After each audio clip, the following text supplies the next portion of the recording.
Hello, everyone, and welcome to another episode of Justin the Food Entrepreneurs podcast. I'm Justin Bizzarro. I'm your host. That's Bizzarro. For anyone trying to find us out there, we're on Spotify or anywhere else you grow yourself on podcast, or you can find us on Instagram at Justin Bizzarro.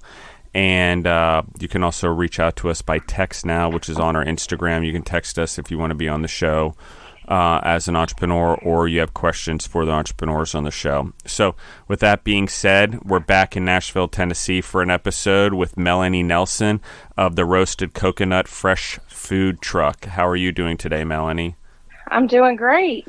Thank you for asking. You're very welcome. So let's talk about this. How did you end up an entrepreneur? 1, how'd you end up in food? 2, and 3, how'd you end up into food trucking? I mean, did the interest start when you were young with food? So I guess that's where we start. The interest started for me as an entrepreneur young. The food element is new.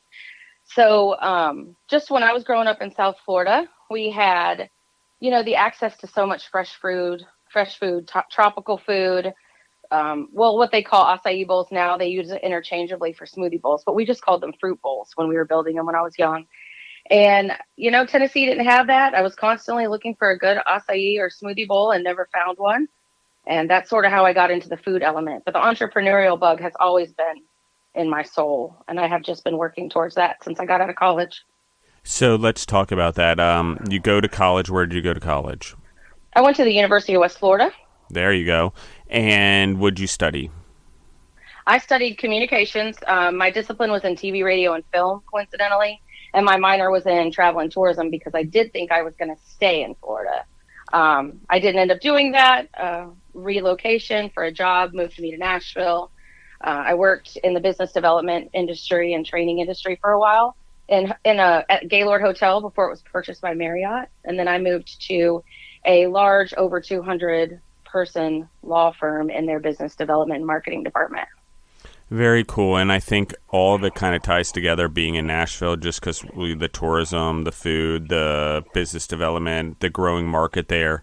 One of the reasons I'm there, as we just talked about before the podcast, is that there's a huge growing food market, showmanship, musicians, entertainment, television, media, all that stuff that's growing up there. So it's a hotbed, I feel like. So why a food truck? And okay, you have the love for the acai bowls. I hope I said that correctly. I never get it right.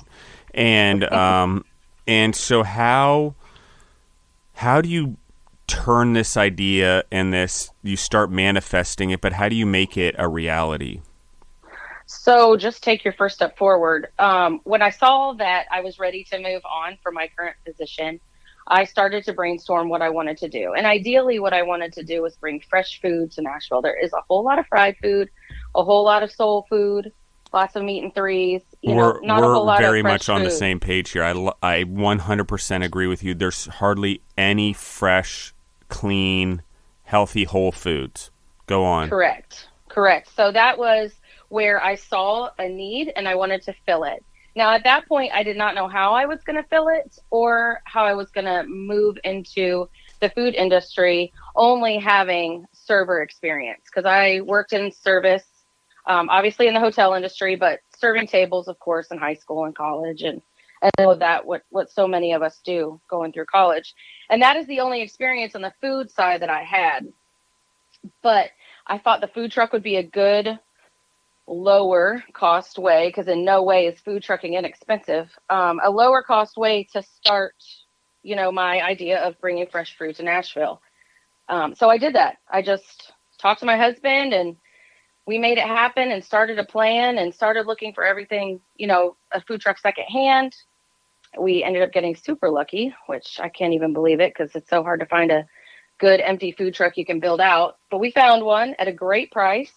And I just started moving forward. I put my notice in at the law firm in October of 2021. And here we are over a year later.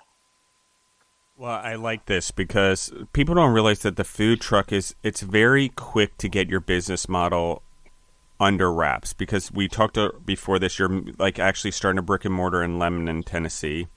I hope Correct. I say that right, because I'm from Pennsylvania originally. Till I was 4, and then I moved to Maryland. But Lebanon is a Pennsylvania thing up here. It's also Lebanon bologna. It's also like Amish country and everything else, Pennsylvania Dutch. So I don't know if it's the same, but the it's not far from Nashville, as we talked about. So let's, before we get into the brick and mortar, I just want to tie the audience to that, so we hook them in to be like, this, this food truck thing is a real deal to test your business model and get things right. So before we get there, let's talk about how you develop a menu. Actually, no. Let me take one more step back. Talk to me about your relationship with your husband, because you're obviously in a steady career. You have income. You guys, I don't know if you have children or dogs or whatever. Oh, you do have dogs. We talked about it beforehand. And so you have responsibilities. Like, so all of a sudden you're like, yeah, maybe I'm not going to do that anymore. I'm going to go into business with myself. So explain to me your relationship with him and how you have this conversation as, like, I have this scratch, this itch. I'm an entrepreneur. I need to go fulfill this. Well, first and foremost, the one thing that is the most important being an entrepreneur is your support system.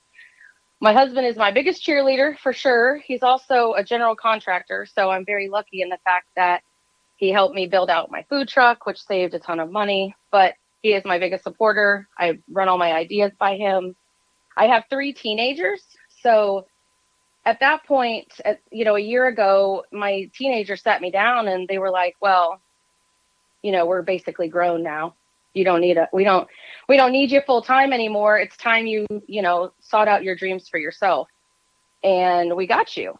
And they all work on the food truck in some form and capacity. My husband is constantly, following me around if it's needed for events and things like that, and helping me out with last minute everything. So I can say 2 things. Food trucking is very hard without a support system or a partner. And so is entrepreneurship. So it may not be your husband. It may be your best friend or your family or your mom, but you definitely need a support system. I could not do this without them. Yeah, and I think it's very important. And even with 2 entrepreneurs that come together, sometimes you need to make sure you can support each other. And I've been in the relationship where we're 2 very strong entrepreneurs, but you don't know how to support each other because just whatever, you haven't developed that skill yet in the way that it needs to be done. And I agree with you. And I think that in relationships, you need to seek individuals. And as a woman, and I can't speak because I'm not a woman, but I'm going to say as a woman, I think it's probably important that there is the balance of the children, the husband, and the business in a different way. And when what looks like support to a man is different than support to a woman when it comes to balance. And that's just my opinion. But that's what I feel like, because as an entrepreneur, no matter what it is, you need the support system to provide you with balance. And as a man, I need different support than a woman who also weirdly gets tasked with responsible for raising the children, even though it should be both parties' responsibility, I think. And right. Not to be cliche, but I think as an entrepreneur in an entrepreneurial family, the weight equally starts to fall on both parties, because you're raising a business, you're raising a family, and you're raising other people's children also potentially down the road. So Correct. As entrepreneurs, because we fill all the gaps for everyone else and common sense wise. So here's what I'm going to ask. So you have the help, you have this awesome support system. I love that you identified it exactly how you did. I love that you've already instilled in your children belief and support of you as their mom, and hey, you've given to us, let's give to you. But also they're learning as entrepreneurs of a second generation, or maybe a third, I don't know. But it's that compounding effect is huge, as we discussed on the last episode with the business that is over 100 years old. That compounding effect, and I'm also part of that. I'm like a third generation entrepreneur, and it just compounds really well. So I like this. And I think it compounds better when you're conscious of it like you are. And so, Go ahead. I was just going to say thank you. You're very welcome. So how do you develop the menu now? Your family's on, like, how do you test products? Like, how do you go to market? Like, this is one of the things that I think everyone always asks me, oh, it's great, I bought the food truck, but what do I do next? Well, you develop a menu, I hope. But how did you go about it? Because you're talking about fresh food in a market that loves fried food. Oh my gosh. And burgers, burgers and fried chicken galore. But so how do you go to market with this? Well, menu with regards to menu development, I had already been looking at acai. Now, not all acai, dragon fruit, tropical fruits are created equal. So when you have a store like this, you get frozen product that you can blend to your own traditional blend or however it is you want to do it. And you just have to work with the flavor profiles. I had a lot of taste testers, a lot of stuff that where I said, this isn't great. I don't love the way this goes together. I hate to toot my own horn on this, but that is actually one of my strengths is our flavor profiles and what works together and what doesn't. I know some people might struggle with that. I actually intuitively do a pretty good job on that. I struggle in other areas, of course. But the menu was important to me. You know, people wanted salads. They wanted acai bowls. When we get into the cafe, we'll offer sandwiches and crepes. But that's for another story. And I just wanted to bring gluten-free and dairy-free to the market because my daughter has celiacs, and it was a constant battle with, you know, what works for her diet and what doesn't. And it was very important to me with our soups and everything that everything be gluten-free. Not everything's dairy-free, but we work very hard to bring everything together in our menu. And pricing, sourcing, making sure I had the least expensive option for what I was buying. Sometimes our menu is also seasonal, so it's based on what I can get readily available and the least expensive. And I just adjust my menu seasonally for that, you know, along with cost and things like that. Now, one challenge I have had throughout this whole process is, you know, finding our market. So in the summer, we're a hot item because, you know, everybody's hot. They want to be cool, things like that. So I found myself, you know, looking to make sure people were taken care of in all seasons. Not to mention the fact that people that say, oh, I need something heartier, or I want a burger or a taco, or fried chicken. So I've come across all of those obstacles. But, you know, there is a market for everybody. And as an entrepreneur, you have to find your niche. And I believe that I have found that in the fact that everybody is looking to have good, clean food that makes them feel healthy after they eat it. So let's talk about the stuff you offer on the truck. What is let's just talk about the latest menu you did most recently, just because I know it may be switching, and I don't know if you rotate your menu or not, but we can get into that as well. But how did you choose items? Because fresh, again, I go back to how do you choose items that fit into the climate down there? There's people that want to eat healthy. I just think it's so hard to get, and there's more restaurants. So how did you cater to that? What are the items? So, for instance, our fall and winter menu, pomegranate is a big fall and winter fruit. So we have a pomegranate salad that also has our raspberry vinaigrette, apples, feta cheese, mixed greens, and candied pecans. So it gives you the salty and savory and, you know, all the sweet things that you need in a salad, in my opinion. We also have what's called the Harvest Moon salad, which brings in dried apricots, smoked turkey, mixed greens. We also do candied pecans on that as well. Sangria tomatoes, carrots, English cucumbers. Forgot the cheese, Parmesan cheese on the top of that. Nice grated Parmesan cheese. And obviously everything's made to order. So if you have a dietary opportunity, we can adjust the salads to your liking. Same with the acai bowls. Changing the fruits with the season based on what's available is key. Otherwise, you're going to be spending a fortune on fruits that aren't in season that are being flown in. So what about like soups and stuff? Do you make those, and how do you go about that? Yeah, we make everything fresh and scratch. It's a rotating soup menu because nobody wants to get bored. We're a food truck. We're moving around. I have a huge following of regulars. And, you know, they tell me what their favorite soups are, and I try to focus on those a little, and especially bringing them a new soup every week just to open up their palate and what they might like from us. But we have a Tuscan sausage and tortellini that's delicious. We are one of our very best sellers. We have a lemon chicken orzo. We do the orzo because it's gluten-free, naturally. We also have a beef stroganoff. We do a tomato basil, butternut squash, a broccoli cheddar, loaded potato. We did a chicken harvest, a turkey harvest for after Thanksgiving, which was a huge hit. Everybody really enjoyed that. But yeah, we make everything from scratch, either the night before or that morning. it loads on the truck. And, once we're sold out, we're sold out. That's the downside of food trucking, limited availability of storage and being able to cook additional foods during a service. So we always sell out, and we use gluten-free flour, everything. We just try really hard to make sure it's good, clean food. Yeah, and I was hoping you would sort of touch on, and you did. You're basically serving the traditional foods. You just made them healthier. You're giving traditional foods better twists, the broccoli cheddar, the Tuscany sausage tortellini. I believe it was tortellini. Yep. And then even the orzo. And I agree with you. It's just a cleaner lifestyle or a healthier lifestyle by just the nature of eating that way, or just eventually becomes a lifestyle if you continue to eat that way. So what's the most popular bowl and soup you sort of have? I guess the acai bowl. Our most popular bowls are our Island Bowl and our PB&J Bowl. So to touch on our Island Bowl, that's actually our signature bowl. We do a mix of either coconut-based, fruit-based, or an acai base.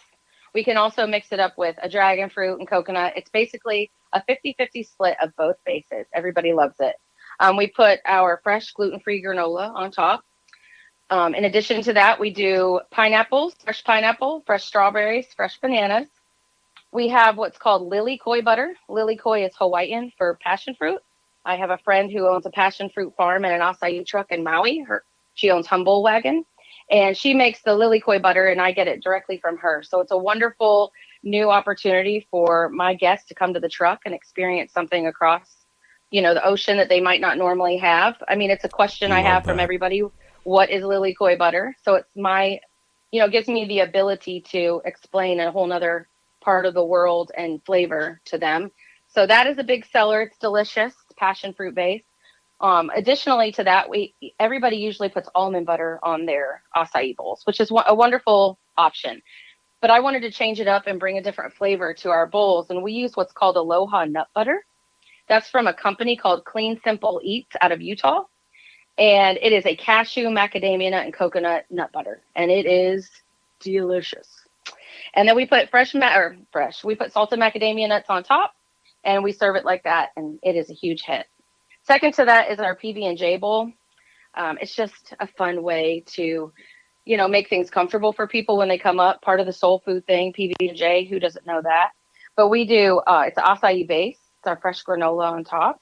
And then we do blueberries, strawberries, and bananas with our Aloha nut butter, Nutella, and local raw honey.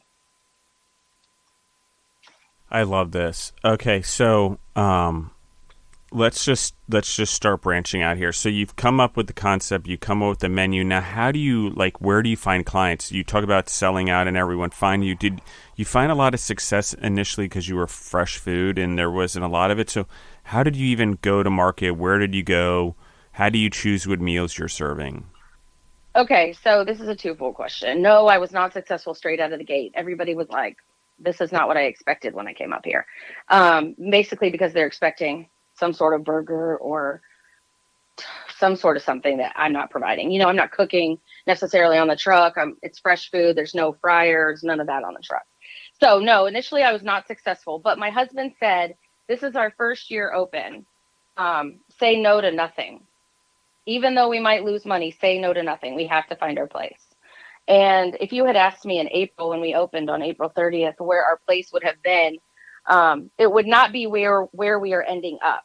So we said yes to every farmer's market, every big event. Our first huge festival 2 months after we opened was the CMA Fest in downtown Nashville, which isn't for the faint of heart. You go in it and you just are prepared the best you can. But everybody was like, are you sure you're ready for something like this? And I was like, well, no time like the present. I have a little bit of no fear. Certainly be ready afterwards. There's no way to do it like jumping right in, right? So exactly. I definitely have a no fear. We're going to figure it out as we go kind of concept, which is how I got into food trucking too. I'm like, well, I have no idea what I'm doing, but I guess I'll figure it out as I go. Build my parachute on the way down from the cliff. But we just found it that way. I mean, everybody was really responsive after the next couple of months, especially at the farmers market, small events where we could really talk to the people and communicate what our product is and who we are. We've built a wonderful relationship with the community of Lebanon. For instance, this morning, the Lebanon Special School Districts, it's the small school district in Lebanon, they reached out and said, we want 525 mini acai bowls because our district loves you so much. And we're doing a heart healthy theme event in February, and that's what we want to do. So, we love roasted coconut. We want to support you. Can you fulfill this opportunity? And I was like, well, yeah. So we just said no to nothing. Now, there are some things I wish I had said no to, but that's how that goes. That's how you learn. And now I know how to grow moving forward, but it was a wonderful learning tool for us and where we belong and where we want to branch out to, and the marketing behind showing people that fresh food is delicious as well. Yeah. Gosh, it's Rev Run's brother of Run DMC, and I think their last name's Russell, but he wrote a book. He has two of them. They're great. They're about spirituality, but in that book, it's from the early 2010s, maybe late 2000s. And, gosh,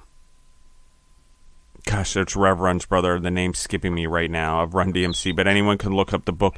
But in there, it talks about they said no to nothing. Like, he talks about it. He said no to nothing when he was doing records. And he talks about other individuals like sculptors and really high-functioning individuals that started off by saying no to nothing because they had to make it. They didn't have any choice. They didn't have any reputation or skill. They had to go out there and make it. And by servicing everyone and building a reputation and character with everyone and a relationship, that business took care of themselves eventually. And we all know what Def Jam Records is, because that's what I'm talking about. What started. Yep. So, yep. And how many LL Cool J and Salt and Pepper and, Notorious B.I.G., Biggie Smalls, they all came out of those groups, although Biggie Smalls, I'm talking about P. Diddy, sorry. P. Diddy yep. came out of that sort of New York City hustle, but he started his own record company. But it's the same idea. They all sprouted business, and he created culture and created a New York music economy for hip-hop. And so that's all because he gave it away for free at first. He was in the disco clubs, and he was hustling with a few rappers here. Beastie Boys is one of them, by the way, Def Jam Records that I'm talking about. And so all of those were discovered out of this by saying no to nothing. He would represent anyone, white, black, purple, yellow, didn't matter. And that was one of the other things he did. He didn't care. He didn't want to get stuck into that. It was only black music or only white music, obviously, the Beastie Boys. And so, it's just one of those things that I think is pretty cool what you said. You just took whatever opportunity and you built your own reputation. So let's talk about why the step so quickly into a brick and mortar. I mean, it's not very long. You're going into Lebanon. Why now, and what's the difference going to be between that and the food truck? Okay, so I have heard a lot that I'm crazy, and that's okay. I mean, people thought I was crazy going into the food truck world too. However, it's been a huge success. I have definitely hustled, so I understand the meaning of hustle. But why a brick and mortar is I was finding that the fees in food trucking were similar to that of a lease payment. So I said, I have a devout following in Lebanon. I love that community. That community loves me back. They are constantly booking me for this, that, or the other. There is a lack of fresh food in that community, really all of Middle Tennessee, which we've discussed. But that particular community has embraced me with open arms. The reason I'm not settling in Mount Juliet is because they have very strict food truck laws. Basically, they don't allow them. And so that's just not where I wanted to put down roots. I want to grow and foster the communities that love all forms of commerce and business. And everybody kept saying to me for the last probably 6 months, oh my gosh, when are you going to have a brick and mortar? When are you going to get a cafe? I want to be able to get this, just about any time, or, I want to be able to come by and get lunch and sit down and talk with a friend. We would love for you to have a cafe. It was said enough that I started to look into it a little more in the couple of communities that I had heard that from. I can't afford Davidson County rent, so that was out. And like I said, I loved the Wilson County and Lebanon community. Found a wonderful spot. You can't change a location of a restaurant. So the location was perfect, but the building needs quite a bit of work. So where I might be lacking in this, having a nice pristine building, walking into it, I get to be able to build something exactly how I want it and have a great affordable rent and be able to expand my fresh menu even further, which is also a goal of mine. So I will be running the cafe and the food truck simultaneously. And I agree with you. See, the entrepreneurial ingenuity to solve problems and not cost ourselves money when we can be putting it into our own pocket or building our own value, or taking that same dollar and now making it worth $2 or $3 is so important. And that's what you did. And you have to have a commissary anyways, a food truck. So I agree with you. It just makes sense to serve food and attach them together, and it's the right move. And let's talk about how you expanded the menu and why. What can you do now in the cafe that you couldn't do before that you're wanting to do, or ideas that you have? Like, I just want to understand this because you are moving quickly. I don't think it's crazy. I think once you capture lightning in a bottle, you need to keep stacking up the bottles of lightning. Okay, that's just the way I am. And will it run out? Yeah, and then you pivot to the next thing and figure out where lightning is that complements the other things that used to produce lightning. And so let's talk about that. What's the difference? How are you going about it? Is your family involved? Do they run it? Like, let's talk about the brainstorm here, because you're very thought-driven. I can tell you think a lot. So let's talk about and that's why you're moving so quickly. That's the other thing I just want to note for people. People like Melanie, humans like Melanie, think a lot, and they break down problems and then rebuild them back up very quickly. So I just want to note that. I know that by the energy that you're giving me, but go ahead. Yes, my children are all helping with the build out. My husband is leading the project management, and basically we're all doing manual labor to get it done. Obviously that saves a ton of money. We're not paying labor in that regard. We're just paying what we put in it. So that's important. I'm able to, you asked me, how will I use the cafe to grow the business? So I was limited with the food truck with what I could do for catering, because coincidentally, you do need a commissary. But for a cold truck, and when we were at our height, of business right now, obviously it's off season for food trucks. I operate as a cold truck and don't technically need a commissary. I can do everything in my truck that I need to do. But if I wanted to do catering, I would have to rent a commissary, like you already mentioned, which I don't want to spend that money on doing that to do larger catering. So my cap for catering was like 50 to 75 people, because there's only so much room you can use in the food truck to build a catering. So we do on our catering menu have sandwiches and things like that, where we make fresh pimento cheese, pasta salad, things like that. So when I open the cafe, I want to have all kinds of sandwich options. I'd also like to incorporate crepes, both gluten-free and non-gluten-free, depending on someone's preference, and be able to fill those with delicious options, and have a cooktop and be able to provide, a more of a heartier lunch, because I have been asked for a heartier lunch. So provide that ability for people to come and have lunch, work on their Wi-Fi, maybe have a business meeting, bring their ladies groups in and sit and stay with us for a while. We'll also have a full coffee bar, and it will just be a full service cafe, which is ideally what I want. I want to offer that to the community. I love this vision. So let's talk about what inspires you and motivates you every day. Like, how do you get up during the day? How do you keep going? How do you keep pushing the dream? Because I know it wasn't easy, and we're talking about it, and it seems like a short period of time, but we're talking a lifetime of lessons before you got to where you are, where you started the food truck in the first place. So I just want to make note of that. But I just want to, what motivates you? What keeps you going, inspires you? And then, okay, ultimately, where are you hoping to go? Okay, what inspires me? That's a very good question. There have been days, and even recent days, where I've woken up and been like, oh, all right, dig deep. Because as an entrepreneur, you're not going to feel motivated every day. It's not possible. But the successful entrepreneurs see past that and do the work anyway. So there have been a lot of days that I have had that issue. The other thing that really motivates me is, my family is a cheerleader. They cheer me on. They work with me. If I tell my daughter that I'm like, oh, I'm not feeling this today, she's like, we got to do this. There's no day. We got to get it done. How can I help? And that's the big deal. My sons are also very similar to that. I'm a beach baby. I'm a water baby. So if I find myself really in the need to reconnect with myself, I go find a bottle, a bottle.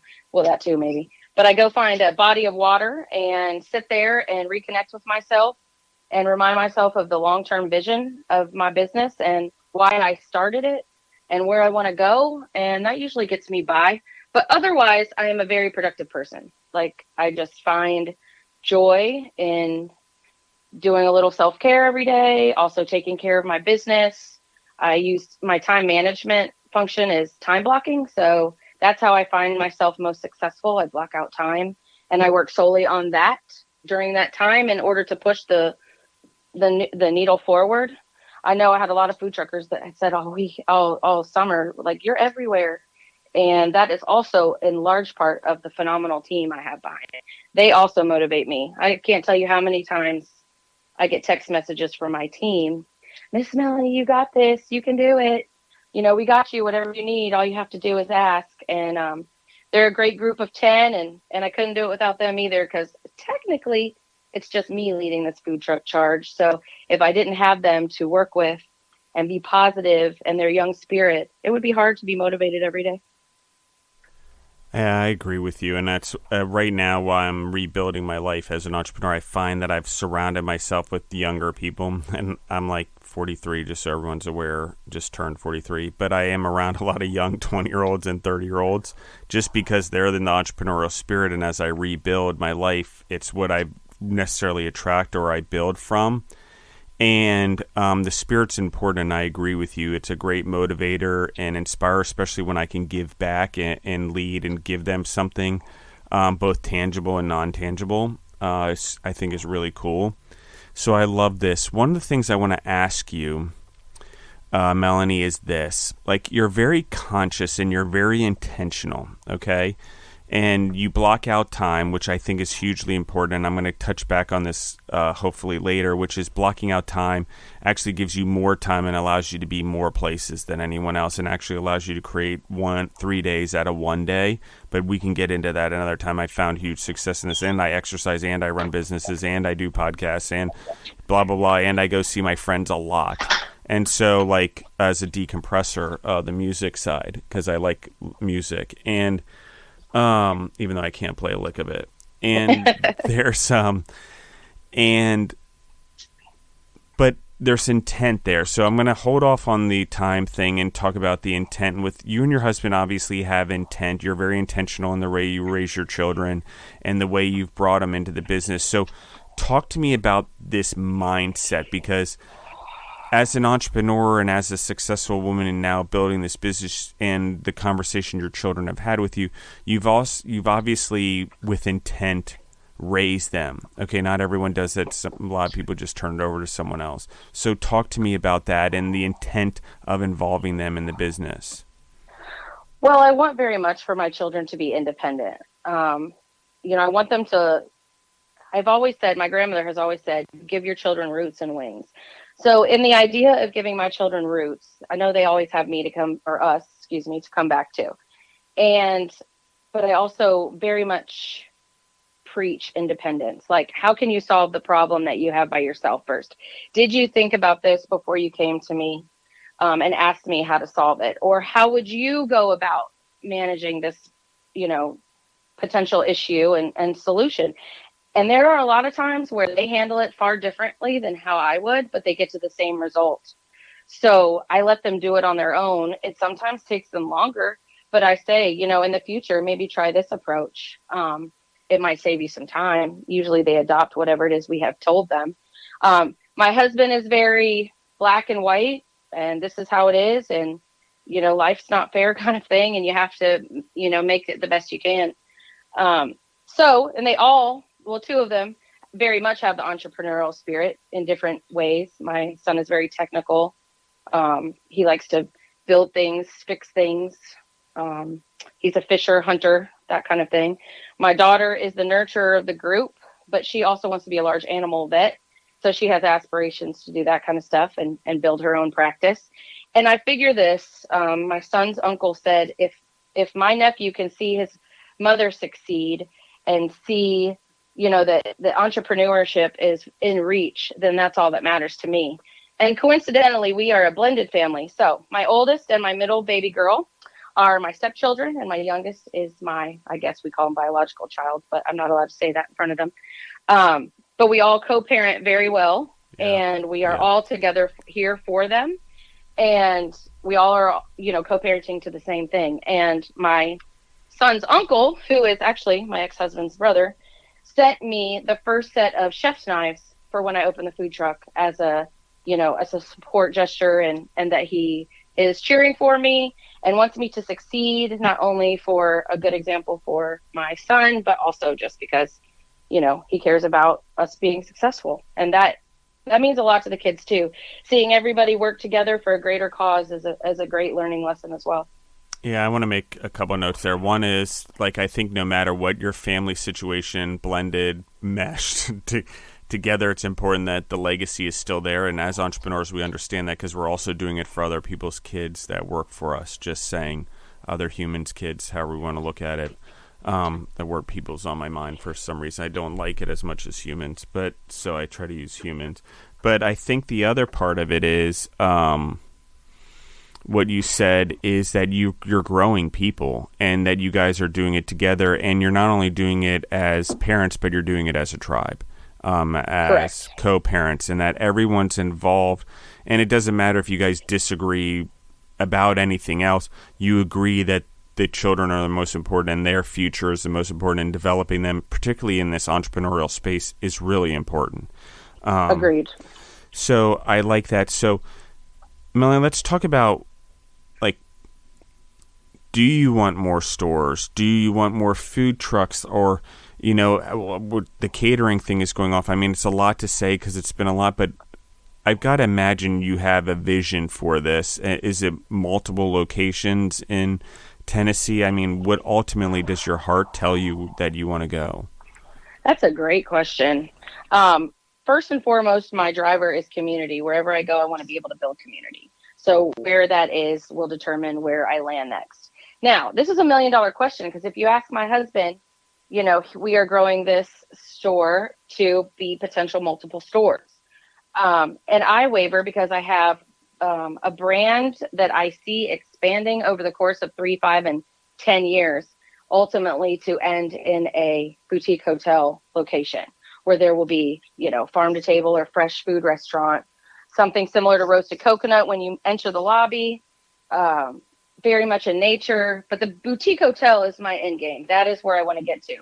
So in my husband's mind, gaining capital for that is important, and how to do it, we sometimes differ in opinions on that. But I figure we'll come to the right conclusion when the time comes to make that decision or start pivoting towards that direction.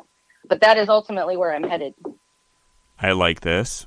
It wasn't where I was thinking you were going to go, honestly, but I hear that all the time. Yeah, but it is true. I guess people say the same thing about me. They ultimately, my direction is not always the direction you think I'm pointed. But I think it is important in Nashville that we talk about this, because boutique hotels are big there. And boutique hotels are growing around the country as concepts because of these unique food concepts or unique bar concepts that are in there. And Marriott even has its own brand, like Moxie's trying to tap into that sort of boutique hotel with the club on the roof and the nice food in the bottom. And but I like what you're doing, and I think it's important, because I think to actually have an experience, a food experience, and to capture people potentially for more than one meal across multiple concepts in a boutique, or different offerings during different times of the day out of the same space, is a pretty cool concept that I've seen. So I really like this a lot, actually. So why the hotel, though? Is it something you've always dreamed of, and this is how you're connecting the pieces, and just food fell in between? For sure. So when I was giving my exit project in college for my travel and tourism discipline, my concept was a bed and breakfast. Down to when I did my project, I served breakfast to the class, to my instructor, and things like that. Because I feel like, you got to incorporate the 5 senses. I wanted them to smell. I wanted them to taste. I wanted them to feel what I was trying to share with them and understand the brand as a whole. Now, I don't know necessarily if a bed and breakfast is where I end up, but a hotel hospitality property has definitely been always a goal. The food service part was important to me because I feel like food service in a hotel is important. Good food service is important. But it's also the whole experience, how you feel when you walk through the door. If you don't want to leave, you don't have to. Being able to be there and relax and, feel like you're in a community for the short time you're with me, that will be important, and how I incorporate the hotel brand. That's how I work every day in roasted coconut. I know whose nieces and nephews might be in the hospital. I know who's graduating. I know my customers by name, the regulars that I see all the time. They tell me their life story, and that is where I hope my brand goes and continues to grow with, is community.